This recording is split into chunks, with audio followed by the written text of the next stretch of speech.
special message for Ffion. What is your message for her? Stop skiing. Stop going skiing. Because yeah, if information serves correctly, stop going skiing. Don't get injured. It's like we have a responsibility. We need to be professional. We need to make sure that we can get out there onto the mats to compete and do our best job.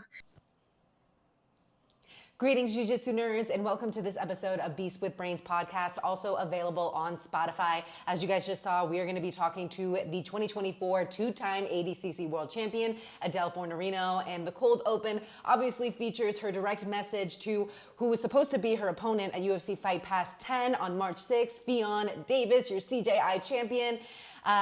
Ffion was not able to compete in that event because of an injury, a shoulder injury, and I just want to confirm that in her official announcement, she did not say what it was from. So this cold open does not confirm or deny that it's from a skiing accident, nor does it really matter exactly because, you know, the fight is still off no matter what. But I wanted to give Adele a platform to kind of express her thoughts and feelings towards the situation. And we do exactly that in this interview. So I hope you guys enjoy. And again, if you want to catch it on other platforms, it'll be on Spotify and millions.co as well. So thank you guys so much for being here and enjoy. It was so funny because we spoke beforehand. I didn't really talk to many other athletes in your bracket, but I spoke to you and we were manifesting that absolute division. And then you just went ahead and won that too. So Adele, how's life been after becoming a two-time champ? Oh, look, it's more or less the same old, same old. But yeah, we did have a chat before ADCC, and I think, you know, that conversation definitely got me pumped for the absolute division. You know, I got off after having that conversation with you about talking about the absolute, and it was just like replaying through my mind. So I'm like, okay, I have to do it. Now I have to jump in. But no, life's been good. You know, training's been good. Everything's been heaps of fun. And when we think back to that weekend in particular, it was the biggest weekend in submission grappling. Uh, Take me back through the emotions of getting that initial sub against Jasmine Rocha. Um, there were a lot of emotions going on. When I got the sub against Jasmine, I needed to just kind of compose myself and get ready for the next one. You know, it was because it's a bracket. It wasn't a sprint. It was a marathon. It was had to continuously reset myself for the next person that was in front of me. But there was definitely a lot of emotions at play. I just needed to stay as focused as I possibly could. And then when you move on and you see that Anna Rodriguez versus Bianca ends up the way it does. What is your thoughts? Like, did you have any preference? Because I know you had already gone against A-Rod. So I know you also mentioned that Bianca was someone that you wanted to match up with. So when you saw that, you were just like, okay, anyone in my way, I'm going to take care of. But was it like, oh, yay, I get kind of a newer matchup? Well, that's the thing with ADCC. It can turn out any which way. Like you have to be ready to verse any of those girls because they could have an amazing showing on the day, even though, you know, obviously you look at the odds and you look at like who's done it before. So you kind of play that game a little bit. But I was ready for anybody. I was excited for the Basilio match just because I've never fought her before and I grew up watching her and her had like dominant performances through ADCCs prior to this event. I was excited for a new matchup. I would have been just as equally pumped for an A-Rod match again, but I was definitely pumped for a new matchup. And then you get it done. And I thought it was amazing that you were able to connect with your fellow Aussie, Craig Jones. He said, you're making our country proud versus Craig, you know, he's just letting them down all the time. But what Well, was that's it what I like being feel. able to reconnect with him? Oh, it was great. Look, that's what I felt like I did the country a disservice a little bit because we have this reputation of like getting, you know, just not at the top. We have this reputation of coming second a lot. So I feel like I almost went against the grain on that a little bit. Tarnished it. I tarnished our Ruined it reputation as now. Australians. I know. I did a terrible thing. But no, it was very nice having the Australian community behind me and all these Australian athletes that had come before me that were just so proud and so happy for me. You know, Craig was really happy for me. Lockie was really happy for me. All these guys that just were watching and you know, I got messages from home that they were crying watching the TV. All these like emotions were at play from everybody. But it was very exciting for sure.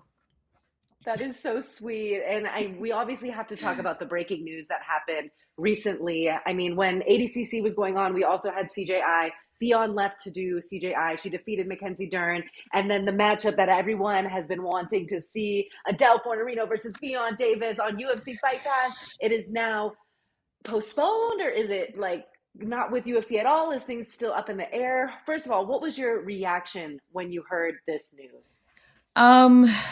There was a lot of emotions at play when I heard the news. It was I was sad, like I'm a competitor. I love to compete. I love to get out there. I'd put a lot of time and energy into this training camp. We did an excellent training camp. Like my weight was on point, my rolls were on point, all these things that we've been working on were ready to go. Like we had our timeline and we were ready to perform on that day. So there was a little bit of just, I was a bit sad, a bit frustrated.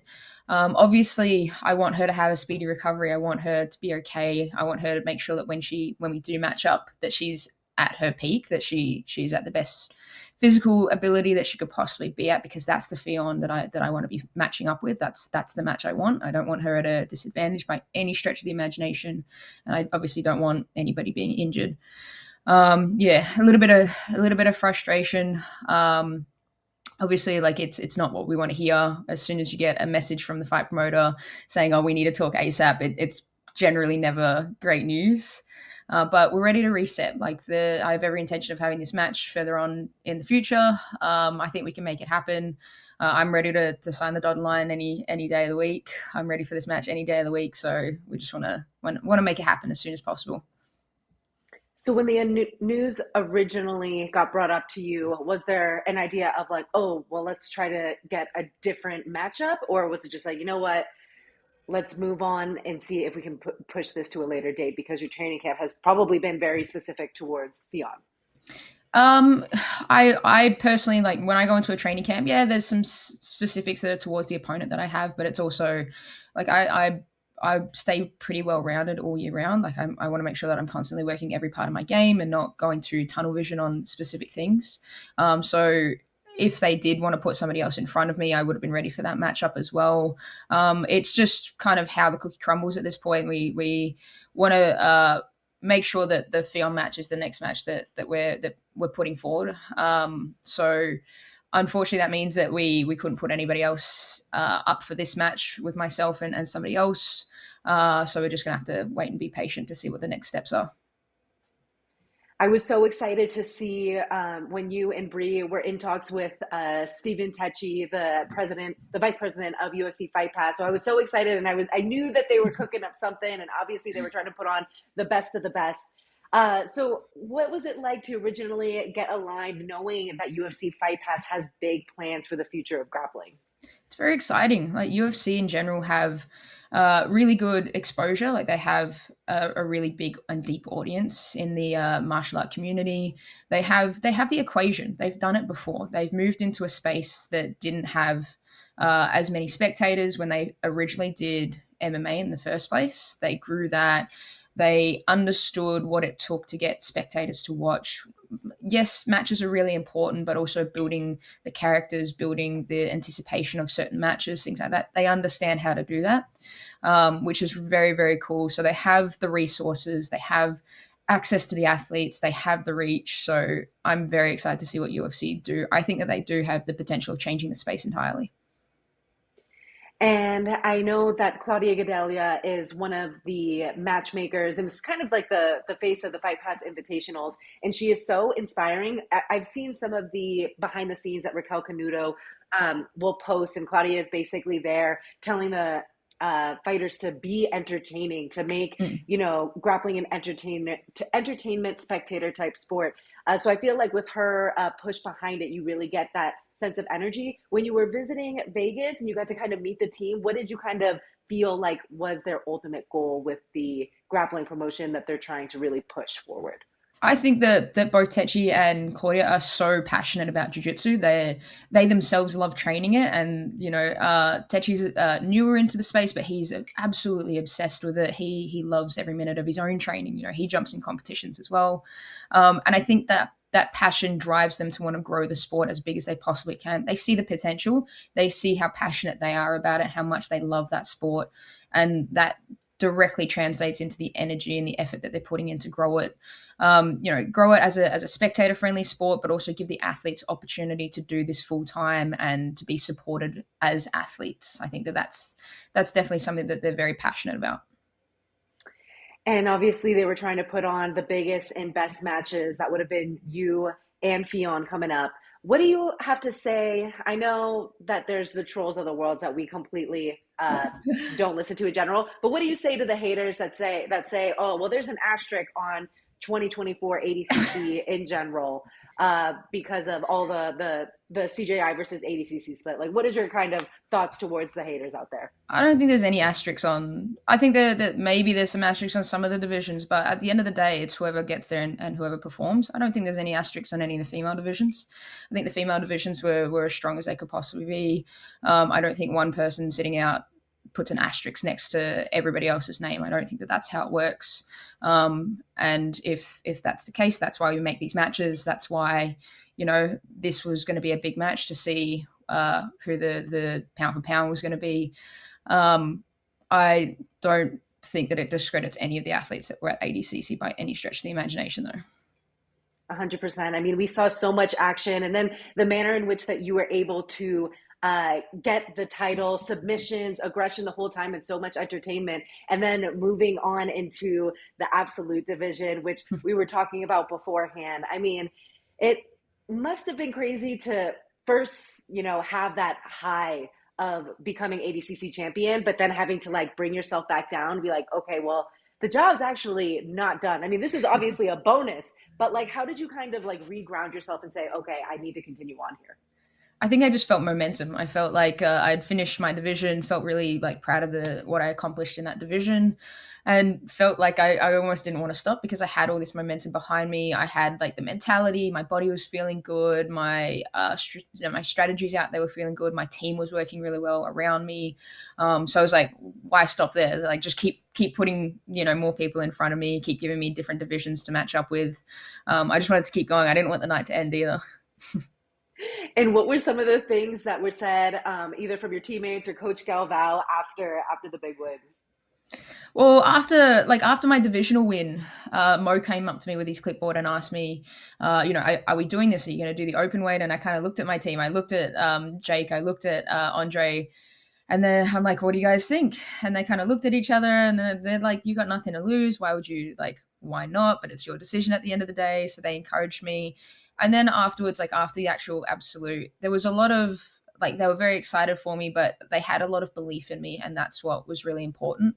My team backed me. My team had belief that I could achieve these things. They never once kind of wavered in that belief. Though, some of these guys were willing to bet their houses that I would do well. So that definitely kept me going. And most of your training camp or all of your training camp was in San Diego at Atos? Most of it. So I went back and forth a few times. I had to sneak in a cheeky wedding in between because my cousin was getting married in Rome. So I had to really quickly duck off to Rome. A town in the middle of nowhere is this little town called Ascoli. So we had to duck off there and then come right back to San Diego. So there was a little bit of back and forthing, but most of the camp was done in San Diego. And obviously, you spend a little bit of time still in Australia. What has it been like? Have you been able to go on a little bit of a seminar tour and kind of showcase the things that you were doing at ADCC? Yeah, when I got back home, I settled for a minute. First, I got back home and I just kind of spent some time with my family because I was all over the place. I was away from my family for a decent chunk of time. So I settled first. And then we started getting into a little bit of a seminar run, which was amazing. I got to visit some parts of Australia that I hadn't seen before or I hadn't seen for many, many years. It was very, very cool to meet the communities, the jiu-jitsu communities in Australia that I hadn't had the chance to meet these people before or see their gyms or see how they train. So getting the opportunity to interact with those guys was very cool. I think my highlight was getting to see the kids. I started jiu-jitsu when I was young and I had a lot of role models before me that showed me that I would still be able to achieve the goals that I wanted to, being an Australian, being from Australia and so far away from some things. And I wanted to go around and kind of have that same impact on these kids to show them that hard work and dedication pays off. It doesn't matter where they are and what they want to achieve, that if they just kind of put their head down and do the things, then they'll be able to do it too. And now it is officially strap season for you. You got like just not enough arms to hold all the straps you got. What do you want next for WNO? You know what's funny about all the straps? They most of them, I love them, but they live under my bed. I don't really put them out. I feel it feels pretentious putting them in my house. So I either give them to gyms to put up, or I just kind of hide them away. Next for WNO, obviously, like I want to be as active to defend the 115 title, but I want to be a double champ. I want the 125 title. I want to get that. I want to get my hands on that one. I want to be the first female double champ. I think there'll be some really cool matchups to possibly run that belt through. Other than that, I just want to stay active. I just want to keep competing. You know, there's some really talented girls on the Flow ranking system, so I just want to get an opportunity to match up with all the girls that I haven't, as well as do some rematches with some of the girls from ADCC under different rule sets in different environments. And I know that at the end of the day, you are an athlete and a competitor, and you don't really look too much into these things, but I feel like it has to feel pretty special to be named by Flow Grappling as the female grappler of the year. Like there's no one else it could have gone to, but I'm just saying like what an honor. And like, did you ever expect yourself at this point in your career to be seeing this level of success? Like, have you felt it coming? Like this early in my black belt career, no. Like if I were to go back and talk to my 10, 12, 14-year-old self and tell them where I am now, I think that, you know, my 12-year-old self would fall out of a chair kind of thing. I'm definitely proud of what I've accomplished. I also am very well aware that it's just the beginning for me. Like I'm just at the very tip of things. I'm just starting. I want to continue the momentum through to the next 4, 5, 6, 7, 8 years of my career. But I do, you know, need to take the time to be proud of these accomplishments and proud of what 2024 had for me, but 2025 is going to be big too. And that's awesome that you mentioned that you want to become a double champ with WNO. So does that mean that you'll be like also taking on different matches with different promotions? Like if there's like a Polaris, a PGF, or are you kind of like more focused in on UFC right now? So I'll take the opportunities where they come. I think I want to elevate the sport as best as I can. So part of that is going to be taking good opportunities. Part of that is going to be getting us involved with these fight promotions to spread the word about jiu-jitsu and grow the sport in general. And part of that is also advocating for these fight promotions to be looking after their females specifically. Like, yes, looking after their athletes, but looking after their females, I think, is really important. UFC made a big step by putting a female headliner card, but also putting, I think it was a total of, I want to say 4 or 5 female matches on the original running sheet, which is unheard of. Like it's not a very common thing that there are so many female matchups through an event, but also not just female matchups, good, high quality female matchups with athletes that are multiple time world champions. And, you know, we're doing really cool rematches, or we're, you know, getting some new athletes coming in there, which is very cool. And we're just going to see where the year takes me. And now it seems like it's almost the year of team events. We have AIGA that'll be coming up June 28th. Polaris is doing squad. CJI is doing team events. What is your overall thought on team events in jiu-jitsu? Because it's such a solo sport, but then you add the team aspect. So what is your take on it as like not only as an athlete, but then as a spectator as well? I think it's pretty cool. Like it's fun to watch because you get matchups that you wouldn't otherwise see sometimes, depending on what kind of team rule set we're looking at. It's a different way of looking at it. Like it's a different perspective on jiu-jitsu in general, which is really cool. I think like spectators like a new set of eyes on things, a new way of looking at things. I definitely think that it is important to get the females involved in it. So far, a lot of these team events have been really directed towards the males and not much space in there for the females. So I'd love to see all these different fight promotions that are pushing for team events to also push for female team events, because there's good competitors out there. There's depth out there. But I like it. I think it's fun. It's interesting to watch. And I think the matchups are always really crazy. And so Polaris June 28th is going to be having North America versus Europe. And then they're going to have, for the guys coming up, Asia, Oceania, and then South America. So obviously when they do the semifinals for the girls, they're probably going to do something similar, get the Australian athletes as well. So did you get a chance to see the squads event? And what do you think about that particular rule set, if you did? Did I get to see the most recent one? Yes, or any That of the was squads events to kind of understand how the rule set is different, because it's not like a quintet and it's not like IGA. I've seen a bit of them. Like I watched back on the most recent Polaris one. I haven't really done much like research into what the rule set was. I was more just kind of taking, note of the good jiu-jitsu there. I didn't actually know what the rule set was. But it, again, like really, really cool matchups. Like there were some matchups that you didn't expect because of the way that the event runs out. You get some matchups that you probably wouldn't see anywhere else, which is cool. And in San Diego, I saw that 10th Planet South Bay, they built out the angled walls. Has Atos done anything like that? I doubt it, right? Not yet. I don't know. Maybe down the track we'll see some like, ramped up blue mats. I don't know. Maybe we'll see how we go. You guys definitely have the space for it. So 100%. I like the pit. I think the pit is a really cool concept. I think anything that minimizes referee interaction with athletes, I think is perfect. But it's also, you can use the pit in some really like funky ways. Yes, and I remember at CJI day 1 or 2, I talked to Coach Andre Galvao, and he said he was definitely interested in being involved in this. So we know that there's going to be teams at CJI too. When it comes to who you'll be rooting for, they haven't announced anything in particular, but if Team Atos is a team, that's probably going to be the team you're rooting for, right? Yeah, I definitely want to back the Atos guys. I want everybody to go out there and have a good time. I'd obviously love to see the Atos guys do very well out there. Andre's game for anything. Like anytime he'll go to events sometimes and just be like, if anybody gets injured, I'm ready to go. Like he's raring to go always. He's a like living, breathing, born to compete kind of person. And that means that he'll put his best foot forward if he puts a team out there in CJI. Yeah, it's definitely got to be pretty inspiring being in a room that he's really helped fueling that energy as a coach, but then also your teammates are also amazing. I need to get an interview with Amanda and her cat, gosh, yes. Kevin. She's got 4 cats. She's got 2 Bengal cats. She's got one like Kevin. I don't know what kind of cat Kevin is. And then she got a new one.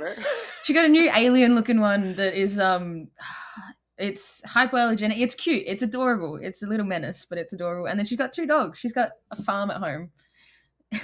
And so since you are traveling around a lot, do you not have any pets? I have 1 dog back at home.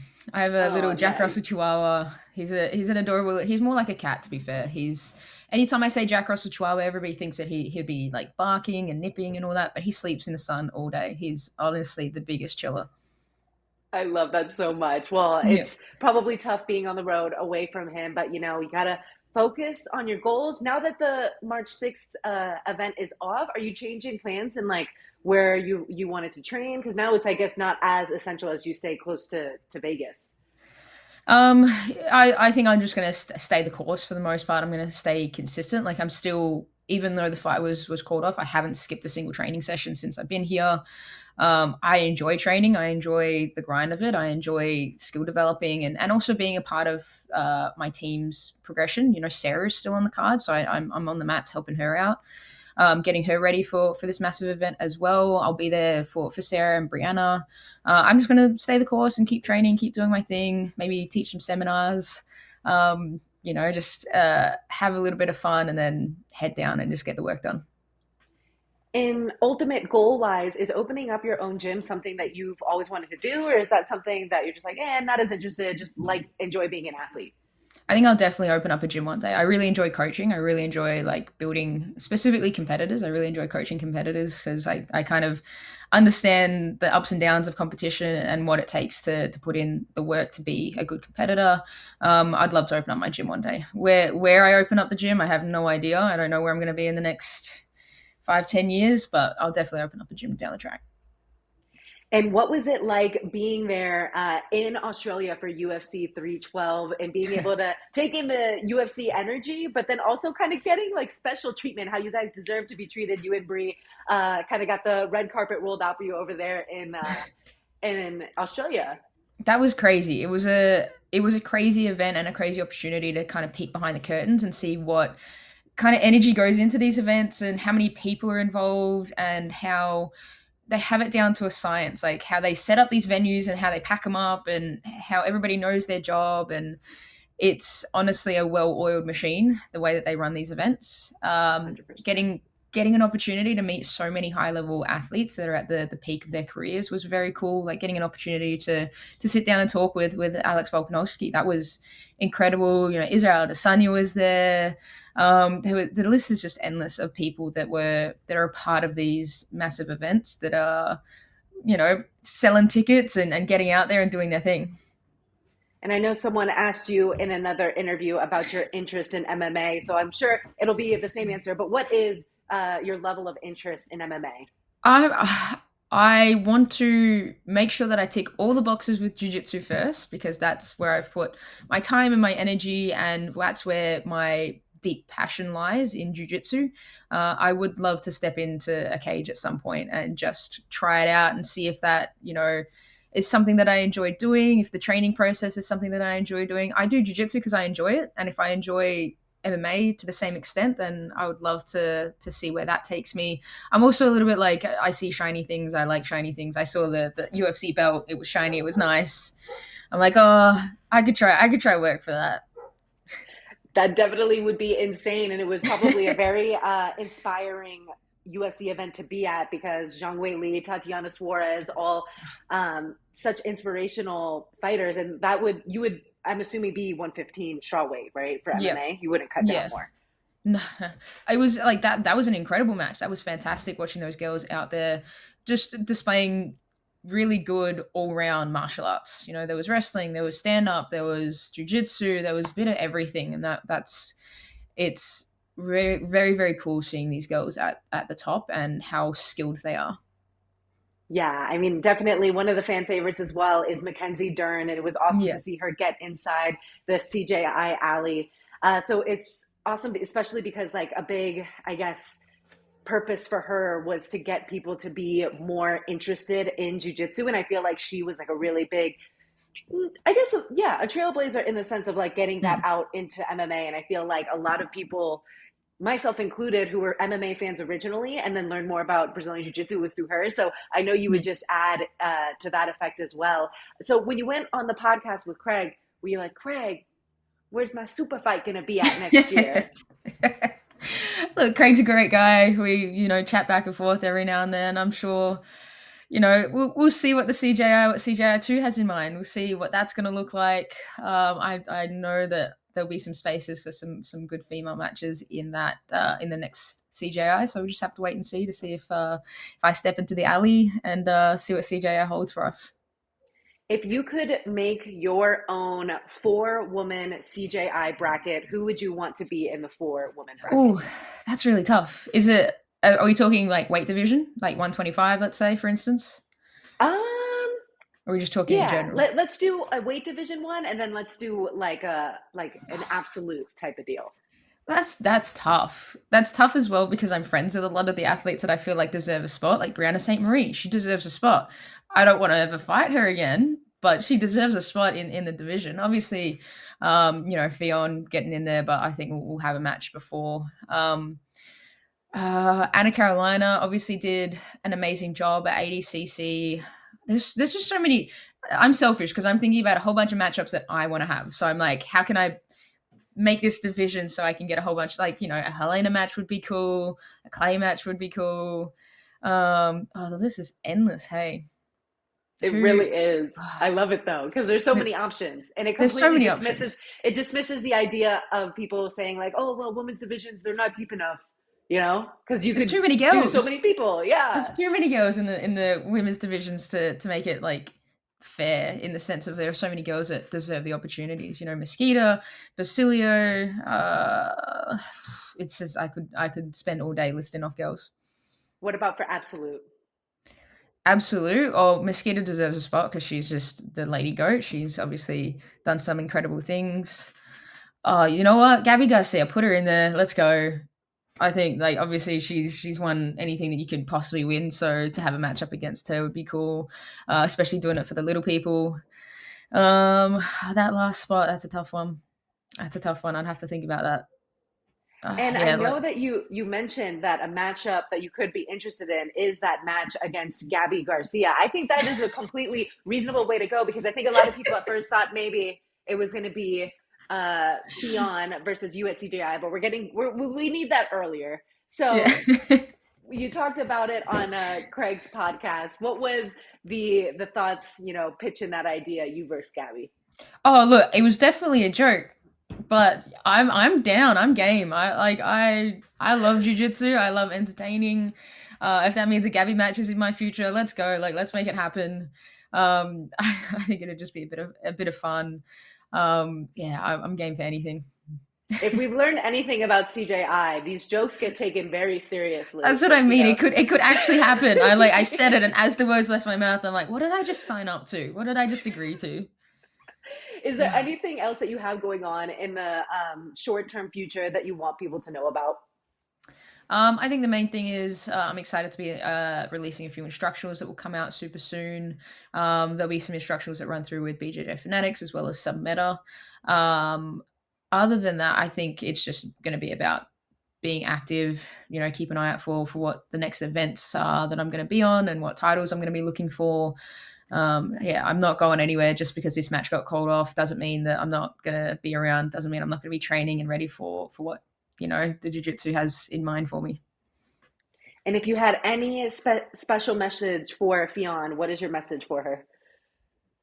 Stop skiing. Stop going skiing.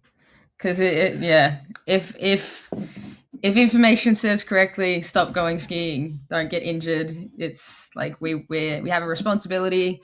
We need to be professional. We need to make sure that we can get out there onto the mats to compete and do their best job.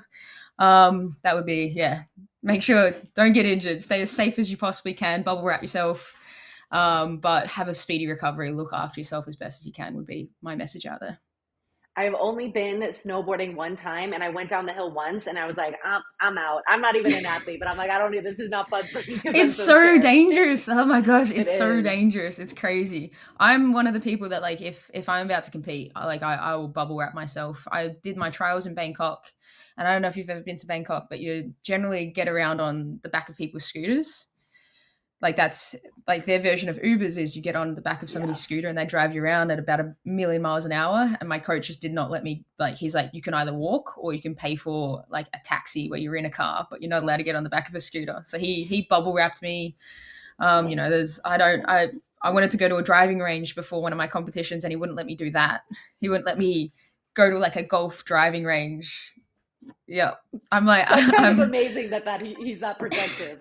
I'm allowed to play video games in my room and I'm allowed to do jiu-jitsu, but anything that can risk any kind of injury, I'm not allowed to do. So I'm bubble wrapped before I compete. And I get that. I have a responsibility to the fight promotions to make sure that I can make it to the competition, make sure that I'm fit and healthy.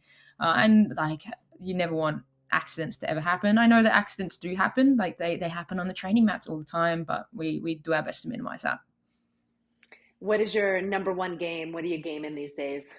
I'm playing a lot of Call of Duty at the moment. I'm really enjoying the new Call of Duty that came out. I'm a first-person shooter. I grew up on all the different Call of Duties through my life. Me and my brother would play together until 4 a.m. in the morning kind of thing. So I'm enjoying the new first-person shooters. Do you ever go against some of the fellow people in jiu-jitsu? Because I know there's a lot. I feel like it's almost a thing in jiu-jitsu. Like you said, instead of doing dangerous activities or being out and about, people just play video games. So do you ever see them logged in and playing? Yeah, every now and then I'll see Jasmine Rocha. She'll be playing Fortnite. I'll definitely want to jump on with her. I see Tammy playing, Tammy Musumeci. She apparently is a really good gamer. I'd love to get on with her. That'd be fun. I play with some of the guys that are here. Me and Nadia Franklin will play heaps. I got her into gaming, and now she went out and bought her own console, and we just stay up till all hours of the night being degenerates playing video games. That's so amazing. I know Danielle Kelly plays. I know on the guys side, you got Nikki Ryan, Eddie Varela, Owen Jones. They're obsessed. I feel like it's a good way to get your mind off things. But I feel like we should make a jiu-jitsu video game league is what we should do. I think that we should just get all the best gamers, put them into a division and have them game it out. And then you do one round jiu-jitsu, 1 round jiu-jitsu, 1 round gaming, 1 round jiu-jitsu, 1 round gaming. Honestly, I think we just came up with like the next big thing. I'll call up UFC and I'll get them to start, doing up the papers. Yes, because we need like commentators for the streaming or whatever. Because I know Nikki, like he'll stream and he'll get like hella views because it's just Mm. entertaining for people who are in the gaming world. But wow, I learned something new every day. And today I learned that Adele is not only two-time ADCC World 2024 champion, she is also going to kick your butt on the gaming as well. So, is there any sponsors or any teammates that you want to give a shout out before we wrap up? Oh, always a massive shout out to Hyperflyer. They're my guys. They've been looking after me for years and years, and I'm obviously privileged to be a part of that team. Unbiasedly, I think they actually have some of the best gear, if not the best gear, on the scene. Like I love them as a squad, but I also think that the quality of their stuff is incredible. Obviously, a massive shout out to all the teams that I'm working with: Atos, Dominance, Absolute, all the guys back at home. I want to have a massive shout out to them. I want to give a shout out to my teammates that are going to be competing soon. I think Amanda Bruce and Nadia Franklin are going to jump in next week to some competition, and so I'm excited to see them go. My strength and conditioning guys at Bulletproof, they kept me really strong for this camp. They made sure that I was feeling really good at the 125 division. I know I'm always going to miss somebody out. The fight dietitian who's sorting out my nutrition, who made the build up to 125 really, really seamless. And obviously my beautiful girlfriend back at home. Well, not girlfriend, actually. There's a fun announcement to make that we haven't made socially yet. We actually got engaged a few weeks ago. Oh my gosh, congratulations. That's amazing. Thank you very much. We kept it like completely under wraps. We didn't mention anything because obviously I was in training camp, and we wanted to just enjoy it ourselves for a little bit. But yeah, that's a very exciting announcement to make, that I can finally actually tell people now. Me and my beautiful fiance back at home are very excited to be engaged, which is very cool. Oh my gosh, congratulations. Does that mean I know that you guys are just engaged, so is there any idea where the wedding will be? So it'll be in Australia. It'll most likely be in Melbourne. I think it will almost guaranteed be in Melbourne. But I'm gonna try and convince all my American friends and all my friends from overseas to come down, and we'll try and figure out if we can do like a super seminar down there. Because there'll be so many jiu-jitsu people in one place at one time, which would be pretty cool. But I love it. I was wondering why today your energy was so glowy. I was like, damn, I got Adele woken up early for this interview. I got my coffee. It's a Sunday. I got my coffee ready. Thank you so much, Adele. I love it. Thanks so much for having me. I'm definitely super excited to be watching UFC. We got a massive fight card: Brianna St. Marie and Elizabeth Clay, Sarah and Cassie More, Maggie Granddaddy and Helena Craver. I know I'm going to miss a bunch of really good matchups, but it's going to be an amazing event. And, it being headlined by Nikki Rod now stepping in, it'll be awesome. It'll be some really fire jiu-jitsu. And definitely when they end up remaking that match, you guys will be headlining. So I would be remiss if I didn't backtrack a little bit and ask you, what was your initial reaction when you found out that they wanted to make you guys the headliner for UFC Fight Pass 10? Well, I think for me, I was really... I was proud. I think that's the best way to describe it. I was proud because of how far female jiu-jitsu has come. I think that there are so many female athletes that have come before me that also deserved that spot, but unfortunately didn't get it. There were some females before me that had won absolutely everything, but was still being put in, the prelims or the undercards. So I was proud that we had fought so hard for so long and really showcased some excellent jiu-jitsu that we deserved that front spot. It was very, very exciting. If you enjoyed that interview, be sure to check out this one.